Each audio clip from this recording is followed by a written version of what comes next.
Testing, testing, testing. Well, good evening, good evening, good evening. This is the Minister McNeill Kimble coming to you guys live. I did want to give you guys an update and provide you guys with the information concerning the complaint that we just filed today in the Lucas County Court of Common Pleas. We are waiting for the assignment of a case number as well as a judge to be responsible for the complaint that we have drafted and filed with Lucas County. The reason that we've decided that we're going to file this complaint, this particular complaint,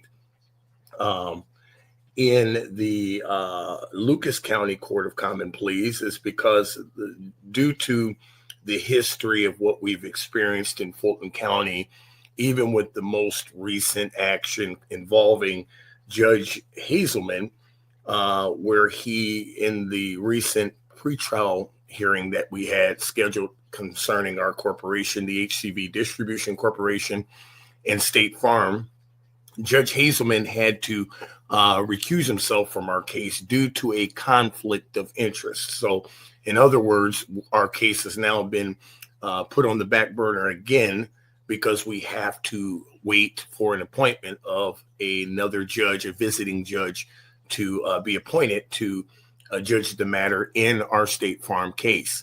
However, the McNeill Chevrolet complaint is a completely separate complaint that does not involve the State Farm complaint. However, there is speculation that there might have been some involvement from this establishment in the destruction of our minority-owned business, the HCV Distribution Corporation. Although we have not been able to prove this information, there is an ongoing investigation currently being conducted by the Ohio Civil Rights Commission into this establishment and its practices, where they have found official probable cause findings of racial discrimination towards African Americans.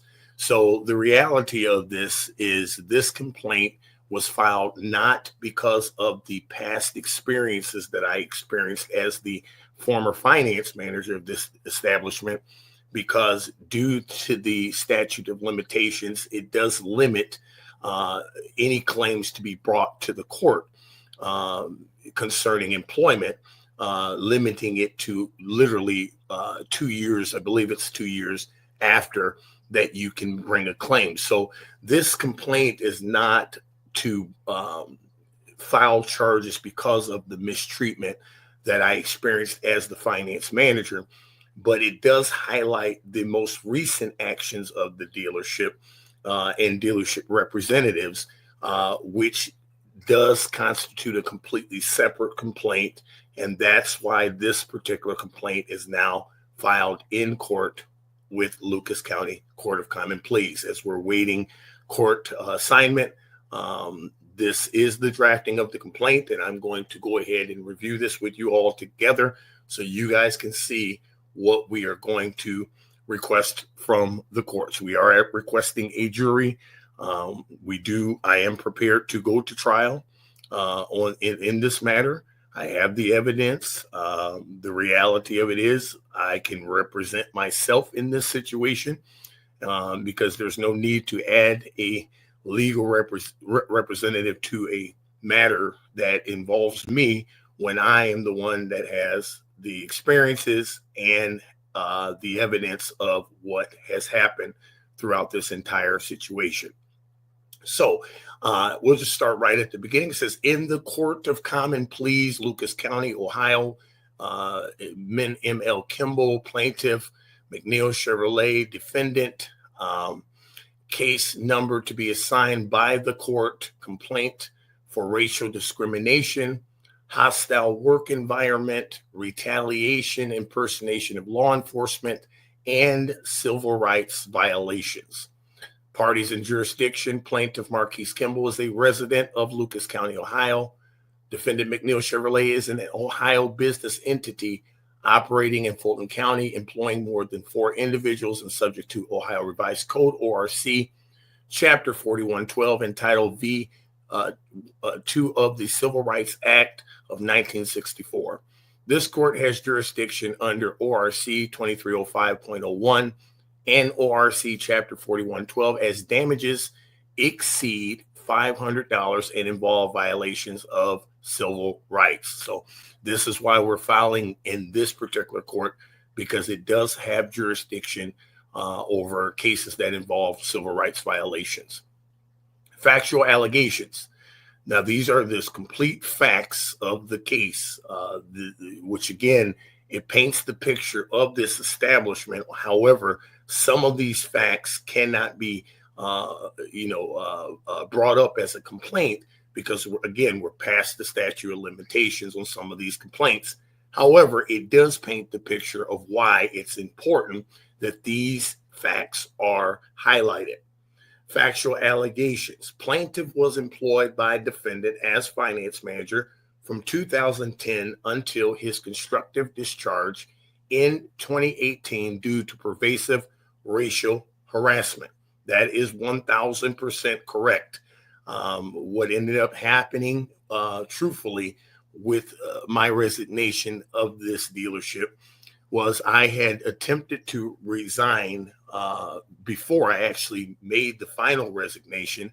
And when I made the announcement that I was going to resign from the position, the dealership did everything in their power to prevent me from doing so. So they promised me all of these different things that they never did, keep. They made these promises to allow me to continue to work my side business, which was a credit restoration company.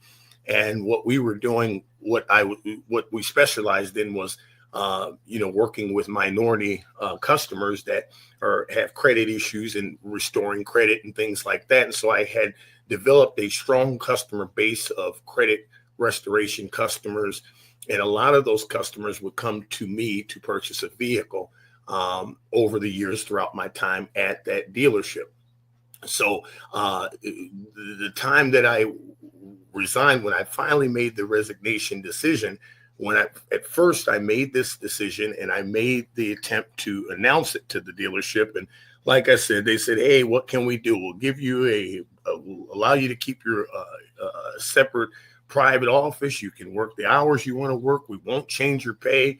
Just do not resign. We can still have you coming out here. You can bring your customers out here part-time, and we'll keep you happy and we'll get the banks out here to get your customers approved.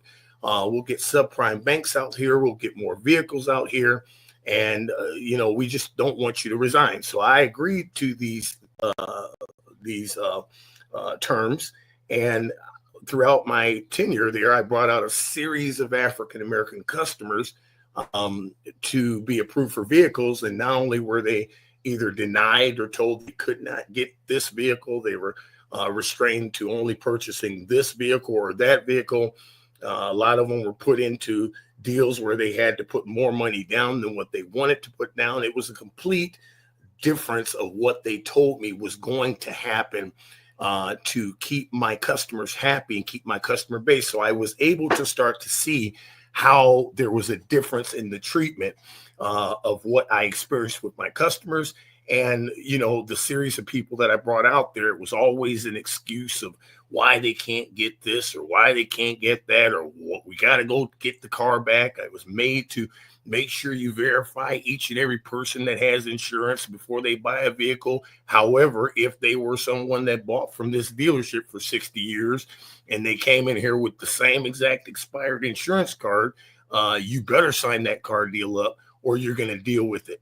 So not only did I deal with this during this tenure, I was always told over and over again, you are the highest paid employee at this dealership. And it just got to the place where I said, you know what, I'm done with this. I'm going to resign. And when I made that attempt, like I said, the dealership tried to keep me there, but they never kept up with their promise. They made these promises. They did not announce it to the sales staff. So it created a hostile working environment because the sales staff could not understand how I was working different hours than they were. I only had to come in half-time, part-time. I only brought in customers when I had a car sale. And they began to get jealous. And instead of management explaining the arrangement that they agreed with me, and it silently behind closed doors, they never told the sales staff anything. And then somehow, some way, it got out to the sales staff that I was still being paid what I was being paid because of the agreement that the dealership agreed to do. And instead of the dealership standing up and saying, yes, we agreed to this, this is what we agreed to keep Marquis Kimble employed here, they decided to change everybody's pay without any notice, which limited and literally reduced my pay to only $150 a week. And I suffered that for 6 months to try to attempting to support my family until I just finally had enough and resigned.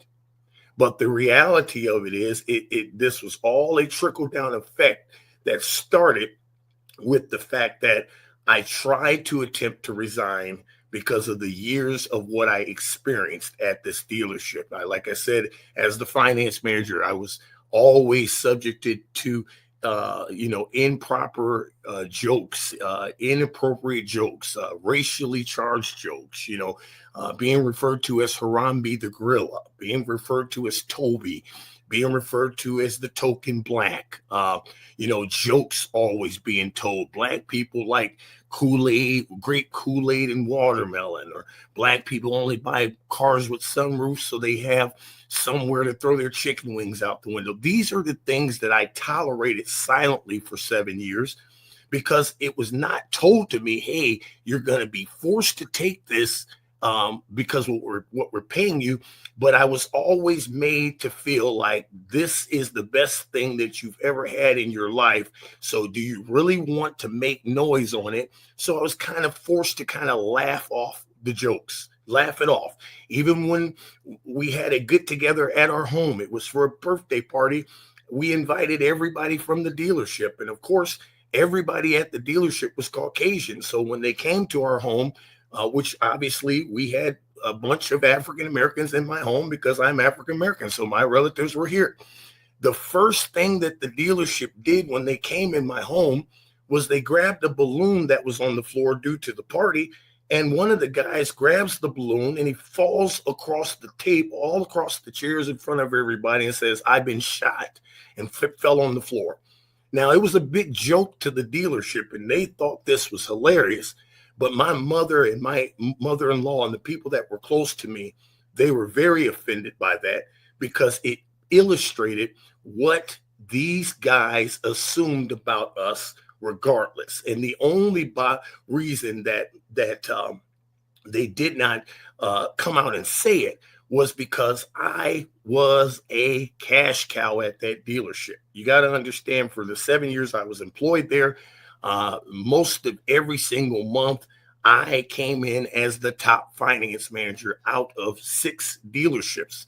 So you're talking about McNeill Chevrolet, LaRich Chevrolet Cadillac, LaRich Toyota, every single month. In fact, I even won an award one year of holding the highest average amongst these dealers every single month. So the reality was I held the highest average out of the group of dealerships, yet I was the only African American, period. Now, I never experienced any mistreatment by LaRich Chevrolet Cadillac or his Toyota Cadillac, but because the reason why LaRich is involved and mentioned here is because LaRich at that time was majority owner of McNeill Chevrolet. So at the end of the day, his operations were not in Swanton, but he signed our paychecks. And although he was not day to day who I reported to, John LaRich had some say over what happened at that dealership. This is why we're mentioning LaRich Chevrolet Cadillac in this complaint. So that's the semi what of the backstory is here. So basically, as we continue here, during employment, plaintiff endured racial slurs, including Harambe the Gorilla, token black guy, and Toby, creating a hostile work environment under ORC 4112. These are facts. This is not made up. And the reason that I'm bringing this complaint is because I truly hope that these guys want to go to trial with me. I truly hope that these guys want to get on the stand and literally sit there and try to deny that this behavior was not only went on, but was excused. I can specifically remember certain people, which I will not name in this particular video, that literally referred to me as Harambe the Gorilla. Now, understand at that time, I was the finance manager. If you look at the rank of any dealership that has a finance manager, the finance manager is usually on the same rank as your sales managers, your new car managers. The executive management team of the dealership includes the finance manager. Why? Because every single dollar that the dealership makes comes through the finance office. So the reality is, even people that were beneath me, my subordinates, my salesmen, were able to get away with these type of jokes towards me because this was the environment. Now, once again, this complaint is not because of these instances, but it paints the picture as to what happened during my employment, which led up to the most recent actions concerning this dealership, which we will get into as we continue. Defendant failed to address plaintiff's complaints, leading to his resignation and financial harm. That's correct. Once again, my very first week of being employed at this dealership, I had to suffer an inappropriate, racially charged joke in front of the entire lunch staff that literally resulted in the person that made the joke being disciplined or reprimanded, so they say. And it was supposedly a write-up put into this guy's file documenting my very first week and what I experienced at this dealership. The very first week of employment there was an inappropriate joke that was said during lunch in the conference room that was excused. And it wasn't until I made a stink about it and continued to press the issue to where it was then brought to Human Resources, Linda Lee's office, and the person that made the joke did receive a write-up that was supposedly on file with the dealership. Now, that was the only time there was any consequence for this behavior, although it constantly went on throughout the 7 years. I'm telling you, jokes about Afro Sheen, jokes about cocoa butter. I mean, just every single day, whether it was somebody from management, somebody from sales, or it was just customers from the dealership, people that had come in for years, that I just took this behavior. Because when you take a person that did not have a college degree in his late 20s, trying to do better for his family, and you give him a position where he's making over $100,000 a year, you give him a free car to drive, then realistically, that afforded my family a different life.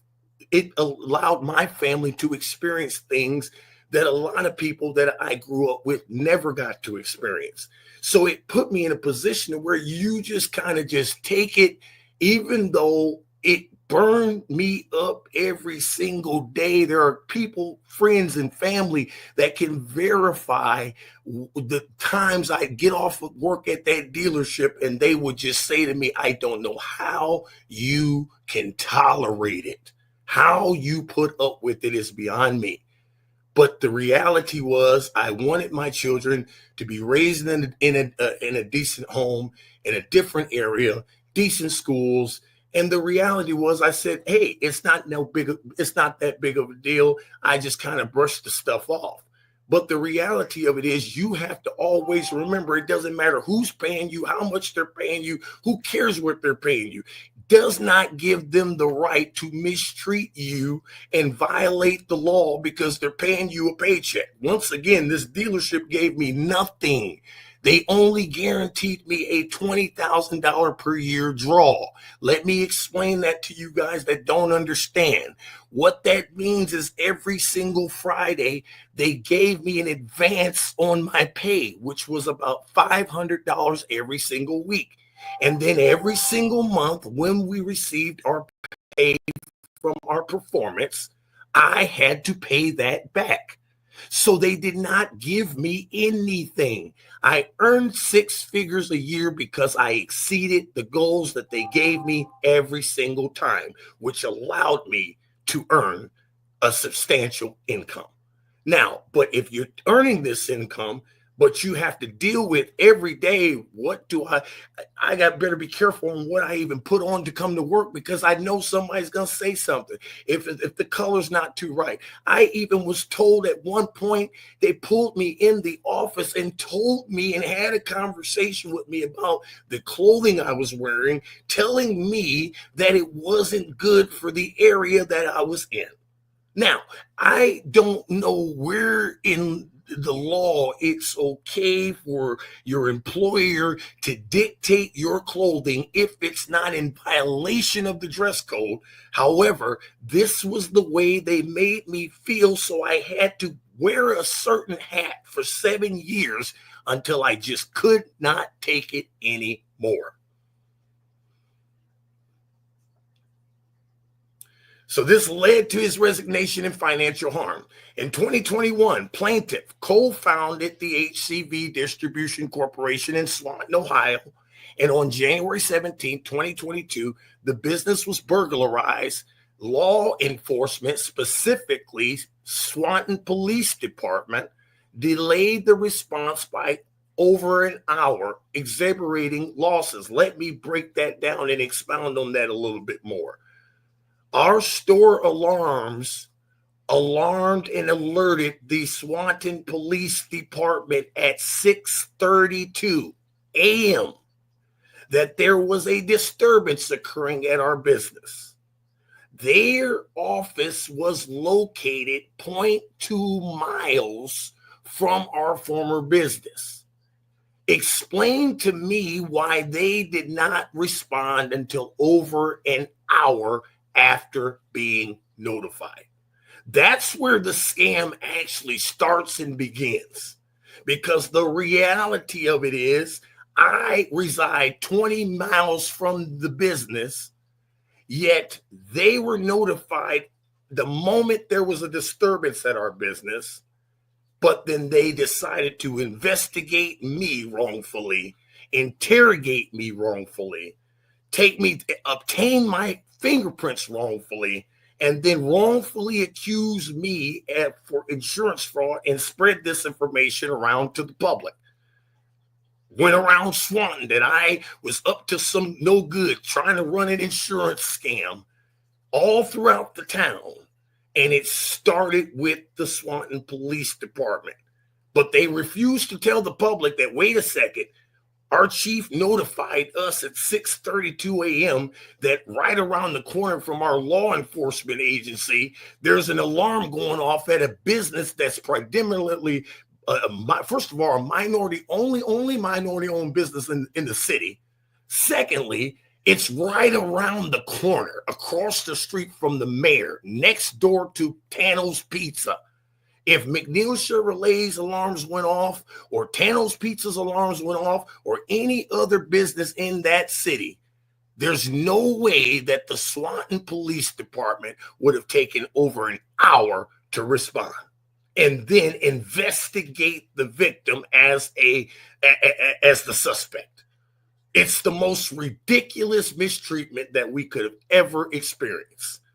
They neglected our business and then mistreated me like I was some kind of a criminal, despite the fact I've never been in trouble in my life, and I currently am an active, official sworn notary for Lucas County. You can't be a notary with a background. However, they were able to publish these false accusations throughout the town, and yet nothing was done about it. This is why we have a separate complaint in Fulton County highlighting exactly what transpired between the Swanton Police Department, State Farm, our former agent, State Farm agent Jeff Lambert. There's an entire separate complaint highlighting those violations. But this particular complaint is to highlight specifically the activity of this dealership and their representatives up until last week, despite the complaints and all of the things that are going on. During the investigation conducted by State Farm, defendant's representative, Jason Koss, impersonated law enforcement and was monitoring my social media platforms. We recorded documented evidence of this guy going to my personal social TikTok platform that had 5,000 followers at one point, to we now have had to close that down out of safety reasons, because what the hell is my former employer, my former direct boss, consistently monitoring my personal social media platforms? This is an invasion of privacy and a violation of law. And then, like I said, we are no longer connected on a professional level, so you would have no reason to be going to my personal social media platforms habitually unless there was some other motive behind it. So not only did this guy attempt or contact me impersonating the Swanton Police Department, which we have on recording, literally identifies and says that he's from the Swanton Police Department. Now, I wouldn't have ever brought up my former past treatment of what I went through with this dealership had they never tried to contact me impersonating the Swanton Police Department. Because now it brings question as to why nobody was investigated or questioned at this dealership by State Farm. You're conducting an investigation, then you should have damn well contacted my former employer for 7 years and questioned or got a character witness or anything. They did not even attempt to contact McNeill Chevrolet whatsoever, which is another part of the complaint concerning State Farm. Okay, but during this investigation, Mr. Koss contacted me impersonating the same exact law enforcement agency that mistreated me. Now, understand that the complaints that were filed with the Swanton Police Department against the Swanton Police Department were filed directly with the Swanton mayor. I have direct inbox conversations between me and the mayor, Swanton Mayor Neil Tope, literally highlighting what his officers did to me. And his response of a promise that he gave me was he would get another law enforcement agency involved to help investigate our case. And as soon as we retained legal representation, they decided to drop the case without any further investigations or suspects. You want to explain that to me? What happened to the extra investigation, Mr. Mayor, that you promised? It never happened. That's why we got to hold these elected officials accountable. What are you coming into the office for if you can't even stand up and defend a business that you know was destroyed in your town? How do we have a grand opening, cutting a ribbon with the mayor in right downtown one moment, and then the next moment something happens and nobody stands up and defends us? For 2 years, we've had to fight it. 2 years. And now the judge had to sign off again. Why? Because of a conflict of interest. The same conflict of interest that he had 2 years ago. Why did it take until April for the judge to finally say, I shouldn't be judging this case? This is why this complaint is going to be heard in Lucas County. Why? Because the phone call made where the representative of McNeill's made impersonating law enforcement, that was made to me in Lucas County. So we're done playing the game in Fulton County. This matter will be heard in Lucas County. Too many people in Fulton County know each other. Oh, we're golfing buddies. Oh, you're over in my son-in-law's backyard for a barbecue. I'm sick of that. We need a fair case, and we need a fair opportunity, a fair trial. And I am seeking a trial. I don't want these scams had plenty of opportunities to settle this matter, and they just chose to ignore it. So now let's bring it to the public. Let's go to trial, because I promise you, I will not waste the court's time. I can support every single piece of this complaint that is alleged. None of this is made up. And the dealership's representatives know this. Mr. Koss threatened to sever business ties if Mr. Kimble plaintiff pursued legal action. That is 1,000% yet again another factual fact that happened that nobody even took a look at or questioned. I received a phone call from Mr. Koss saying, I'm hearing through the grapevine, through the city, that you're planning on suing the Swanton Police Department. Now, at this time, I hadn't even thought about doing this, or there wasn't even any thoughts about this. However, when I said to him, no, I hadn't, then his response to me was, if I was planning on going to go after the Swanton Police Department, the dealership would have to disassociate themselves with me.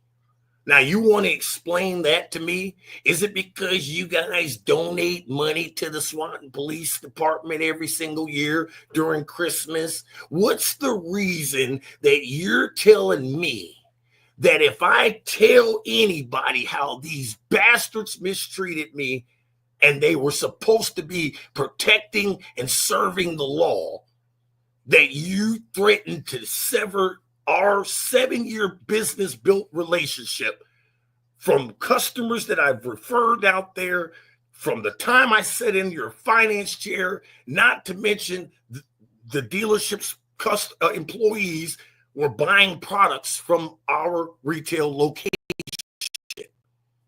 So we had all of this going on, but all of a sudden, when it's told to you by somebody throughout the city that there were plans of me coming after the Swanton Police Department, you then tell me if that's the case, you're going to have to disassociate yourself with me.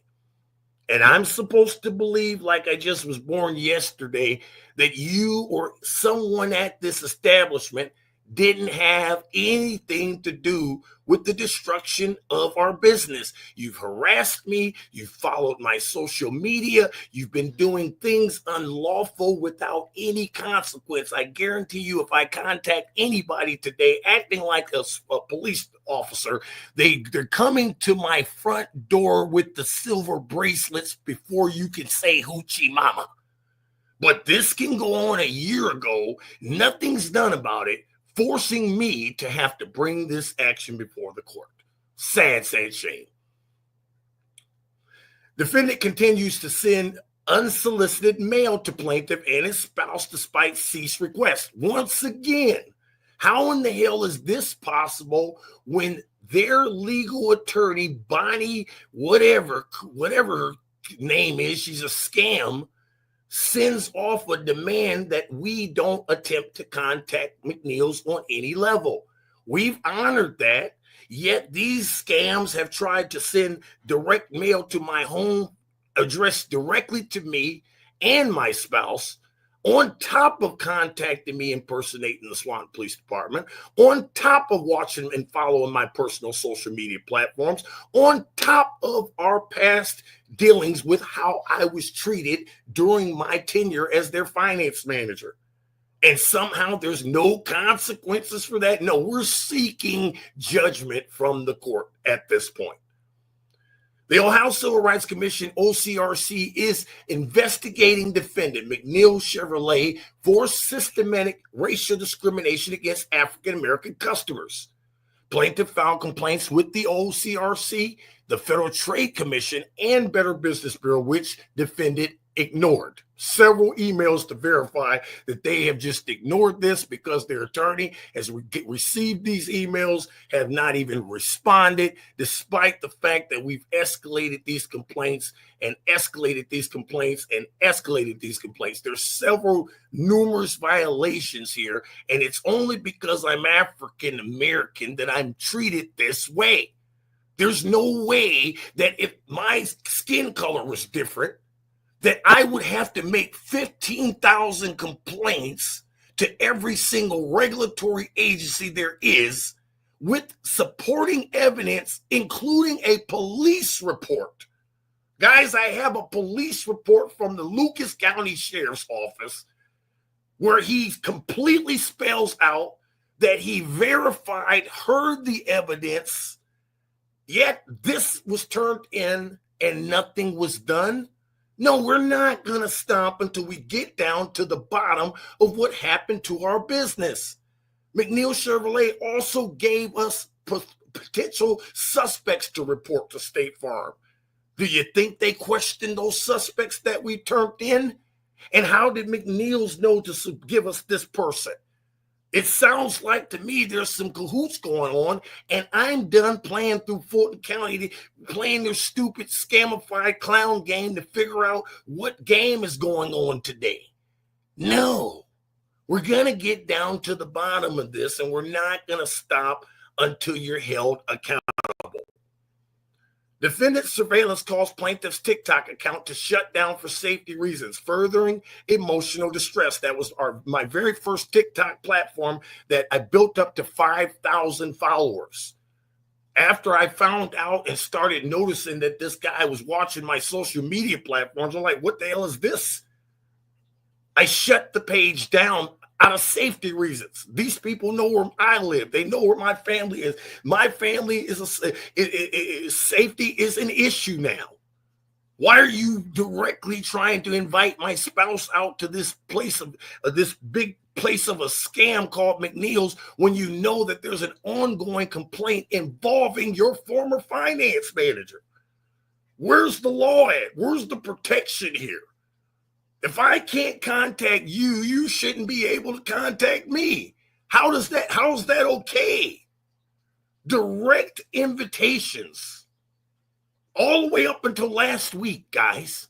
This complaint started last year, May of last year. We should not be receiving anything from these guys, especially up until last week, 2025. And you want to tell me that this is not harassment? Stop it. Now let's get into the causes of action. Causes of action. Let's start there. First of all, why is this thing freezing up on me? All right. Let's see here. Cause of action. Count 1, racial discrimination and hostile work environment. Defendant created a hostile work environment through severe and pervasive racial harassments, failing to take corrective action. You guys don't believe me? Listen, I have a birthday card that these guys gave me for my birthday. You know that I'm African American. So why would they go and give me a birthday card with a little black boy on the front of the card in front of a 1956 Chevy? You're going to say, oh, it's just a birthday card. It's nice. No, it's a problem because every single individual at that establishment that signed that birthday card was of Caucasian descent. So it clearly paints the picture of what I went through during my tenure as the finance manager of this dealership. Defendant's conduct constitutes unlawful discrimination under ORC 4112. Count 2, retaliation. Defendant retaliated against plaintiff for opposing discriminatory practices by threatening businesses' association and surveilling social media. We talked about this. I was literally told by this representative that if I reported what happened to me by the Swanton Police Department or proceeded after them legally, that the dealership would have to disassociate themselves with me. Impersonation of law enforcement. Mr. Koss impersonated law enforcement to intimidate plaintiff, a misdemeanor of the first degree. Count 4, defendant interfered with the plaintiff's right to contract freely, discriminatory customer loan practices, and post-employment harassment. Based upon all of this crap, I can't get back in the auto industry at all because of the stain of this complaint. No dealership wants to deal with me, regardless of my history, my past, what my skill sets are, because they're too afraid because of this nasty stain that's out in the public because of McNeill's. Count 4, civil rights violations. Defendant interfered with his plaintiff's rights. So we've covered that. Damages and relief sought. Plaintiff seeks compensatory damages exceeding $500,000 for lost income, emotional distress, and reputational harm. Punitive damages for willful and malicious conduct. Injunction of relief enjoining defendant from discriminatory practices and harassment. Attorney's fees and costs under ORC 41-1205. Prayer for relief, wherefore plaintiff requests judgment for compensatory and punitive damages, injunctive relief mandating anti-discrimination training and policy revisions, attorney's fees, costs, and any other further relief deemed just. Certificate of service, legal basis, hostile work environment claims requiring showing severe pervasive conduct altering employment conditions. Retaliation under ORC 41-1202 applies to post-employment actions. Impersonation statutes criminalize false law enforcement representation to facilitate intimidation. Jurisdiction is proper in Lucas County Common Pleas for claims exceeding $500 supporting evidence, witness testimony, emails, OCR, RC filings, police reports documenting impersonation, disparate loan approval data for African-American customers, and social media logs showing defendants improper surveillance. So once again, guys, this once upon a time, small, minute situation has now escalated to a major situation, and we are going to seek judgment. These guys got away with how they mistreated me during my employment. They got away with all the things that they did, but they're not going to get away with how they've been, their recent actions and all the things that they've done. There's heavy suspicion that they were involved with the destruction of our business, although this has not been proven. What has been proven is the complete racial discriminatory practices, racial discrimination that this dealership participates in towards anybody that's African American. You don't believe me? Read the recent documented statements and findings from the Ohio Civil Rights Commission. They don't come with probable cause without a legitimate reason. So I inform you, African Americans, do not support this dealership. Do not patronize this dealership, because behind your back, they're not doing anything but insulting you. This highlights the details of the complaint. I will keep you guys in tune as soon as we get an official case number. But now the heat's on. The chickens are coming home to roost. The games are over. And this has been your episode of Word on the Street Talk TV. I am your host, the Minister, McNeill Chevrolet. Until next time, be blessed on purpose.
The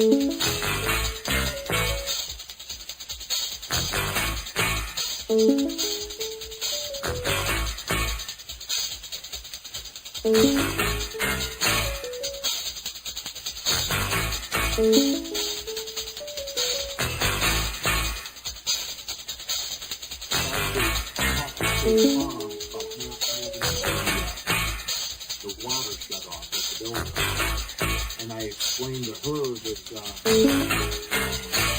the SACOM has nothing to do with it. You have to talk to either the water department because they want to do some cleanup of